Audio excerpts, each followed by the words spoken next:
هل حضرتك تعرفي إن من 5 ل 10% من الأطفال اللي بيصابوا باضطراب الاكتئاب بيكون أهلهم سبب في إصابتهم بالاكتئاب؟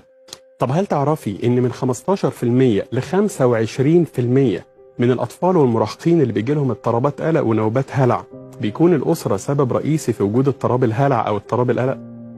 طب هل تعرفي ان كارل يونج احد مؤسسي علم النفس الحديث والمحلل النفسي الشهير جدا طبعا. قال ان مفيش حاجه اسمها طفل او مراهق مضطرب نفسيا، بس في اب او ام مضطربين نفسيا طلعوا طفل مصاب بنفس الاضطراب. هل حضرتك تعرفي ان كتير جدا من الاباء والامهات ما يستحقوش لقب لا اب ولا ام، وبالكاد ممكن نقول عليهم والد او والده؟ انا بقى اعرف كتير من النفسيات باختلاف الاعمار والثقافات والجنسيات والديانات ممكن تكون سبب في ده واكتر. اعرف اب او ام ما يعرفوش حاجه عن معنى الابوه الا انت ومالك لابيك. اعرف ام ما تعرفش حاجه عن معنى الامومه الا ان الجنه تحت اقدام الامهات.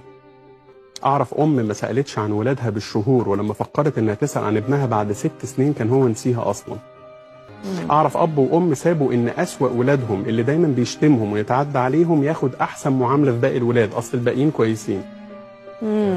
اعرف اب وام من كتر عندهم مع بعض ان كل واحد فيهم يذبح القطه للتاني ما سالوش في الولاد لغايه ما واحد فيهم مات وريحته طلعت والناس راحت عشان تكسر عليه الباب.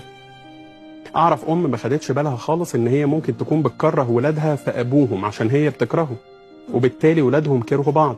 واعرف ابن من ولادها رفض ان هو يتجوز واثر انه يكمل حياته وحيد ويعيش احساس الوحده عشان ما يتجوزش واحده تطلع زيها، تكره الزوج وتكره ولاده فيه زي ما امه عملت في ابوه.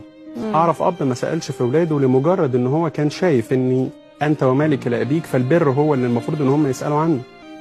واعرف ان الامام الخوارزمي قال ان الاباء نوعان، اب ولاده واب افاده، يعني مش كل اللي ولدك يتقال عليه ابوك لانه ممكن يبقى والد بس.